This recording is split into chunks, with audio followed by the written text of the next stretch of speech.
Hey guys, what's up? It's Deniz from Deniz World of Bodybuilding. The British Grand Prix just finished this year. Like I said, I'm very thankful that they made a return of this legendary contest, and Nathan Asha won it. Nathan Asha has such a bright future if he continues like this. And because he has so much talent, he's tall, he has the structure, he has the X-frame.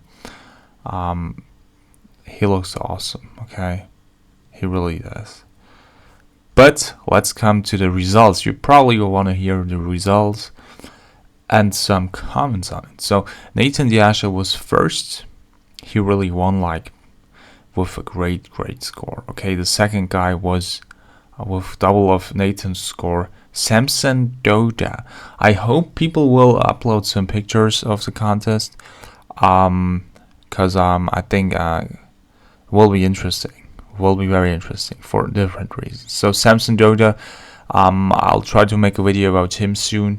And third place was James Hollingshead. So the British Grand Prix and the top three from the United Kingdom. Milan Sajik, who already competed at the New York Pro, got fourth place. He looks pretty good, but he's not, the biggest generally. And Lucas Weiler from Switzerland, the guy I talked about, got actually fifth, which is not that bad.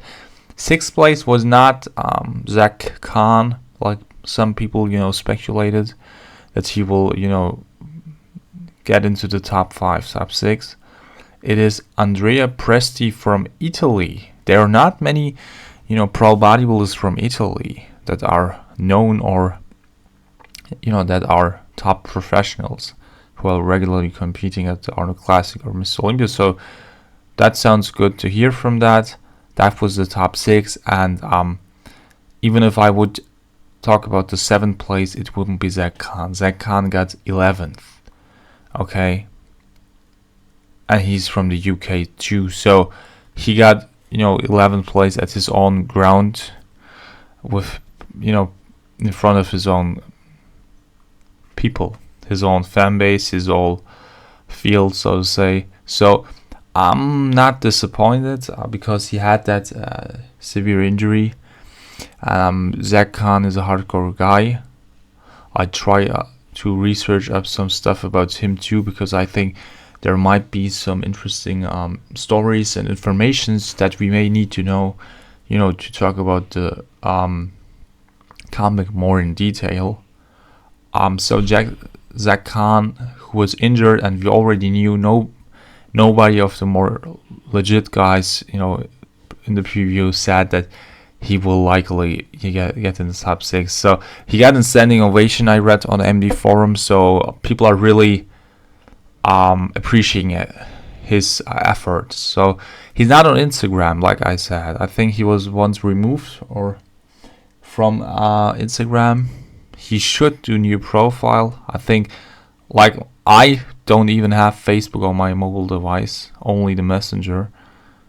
Because I really think Facebook is a time-consuming bomb, especially today. If you have like Facebook, you have Instagram, you have WhatsApp. Most people have Snapchat. If you have all those 4 together, you just spend so much time on it every day for nothing. And if you have a very busy time schedule, it's not good. So I delete all those stuff. But let's come to the topic. I wanted to talk a little bit about the week. Zach Khan didn't get into the top 6 like we all knew. It will happen or not happen. And the UK guys were, the best. So this one was my 2 cents. What you want to hear about in the near future, guys. The Miss Olympia is coming closer and closer, and it seems like Phil Heath won't compete there.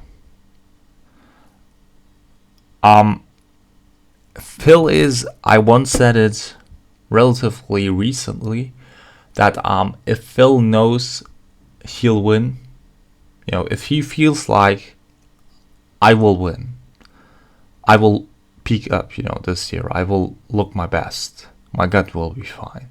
If he feels like that or would have felt like that, he had done it 100%. I think now more than ever, he's really burning on winning it again.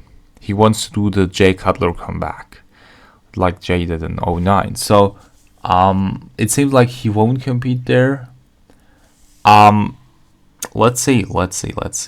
People will, of course, till the day of the contest, people will speculate, or Phil will say, hey guys, a couple of weeks out of it, I'll compete, or hey guys, I'll definitely not compete. So that will be interesting. What I also think, the Kai Greene speculations, if he would want to compete, he could compete, probably even without any qualification, which I found a little unfair. But it's just so a pain to talk about it with Kai, because people do all those effort to talk about it and make fans hyped up and happy to talk about it, to talk about his comeback, because he has lots of fans.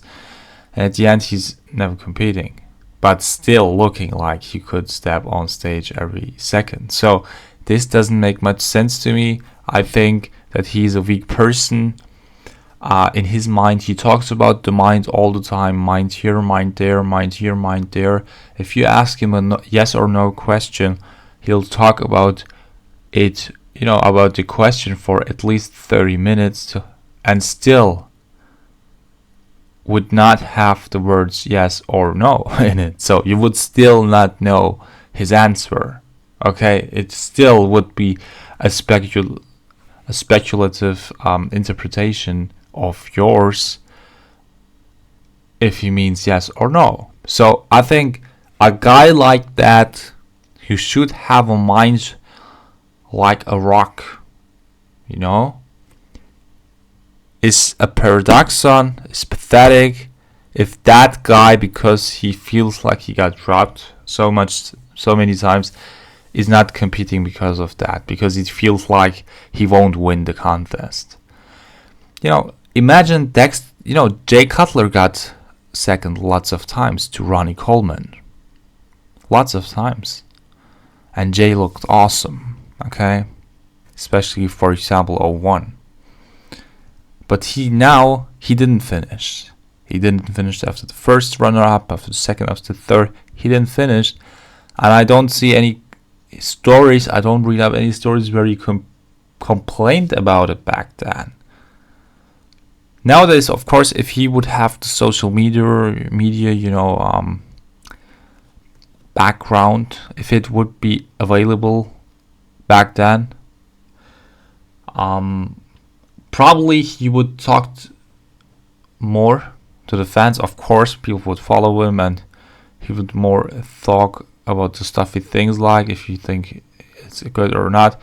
But even that, I don't hear Jay Cutler saying any stories about him back in 2002, I don't know what, hey, I got so many times second, I will get Mr. Olympia ever, that's why I think about not competing anymore. Bye guys, that's what weak guys do. If he wouldn't have quit, he would have won the Olympia, I think, till this day, 400% even. I mean, last year he would have smashed Sean Roden. Sean Roden got second because Kai wasn't there to get first. He would have smashed him. And that's what I love about Dexter Jackson. Dexter Jackson is a very chill guy and a very honest guy. He's like, okay, if Phil is his best, I don't have any chance. Okay, so he's very, very open about it and honest. But he knows that the more he competes, the more likely it is that one of the top guys will slip off their peak conditioning on prejudging or finals or both, so he can slide into the spot. You know what I mean? So last year was definitely the chance for Kai Greene to win it for 100%. Maybe even before that, but that's more speculative, But last year, maybe even in 2017, maybe Kai Greene would have been, 2 times Mr. O and would try to defend his title this year if he hadn't quit. But that's what I find pathetic. He has all those documentaries where he talks like he's I don't know who, you know, all those philosophical stuff, and then he does things like that. So that I said it, I said my opinion. Let's see what you think about it. I hope you liked that video. I wanted to wrap up your weekend or your week to listen to something, because I do it all the time, that in the morning when I do my oats or my coffee, I don't especially have to hear that, you know, watch the YouTube video. I just open them up with my Bluetooth device, my sound speakers, and then I listen to it while drinking or a coffee or doing breakfast or even showering or stuff. So my hardcore fans definitely want the longer videos, so always when I feel like doing long videos, I'll do it. So what do you think about my opinion? What's your answer to it? Do you think you can compare it to other people's situation? I mean, think about Kevin Levrone too. He got second times many times too, and he didn't quit. He still didn't get Mr. Olympia, but nobody can say, hey Kevin, you still was at your peak and you didn't compete, so you could have win it. You know, that's the thing. It's not about winning it. If you're doing your best, that's not on your chance. But if you're at your best and you're not even competing and you never won it, that's your own fault. Flex wheel too. But I could go on. Subscribe to my channel. I want to definitely get 3,000 subscribers at least. I have like 2,777. I have to get 3,000. There are guys like they started 1 month ago and they have like 7,000 subscribers. So guys, if you listen to my stuff regularly, why not subscribe to it? It's free. Bye.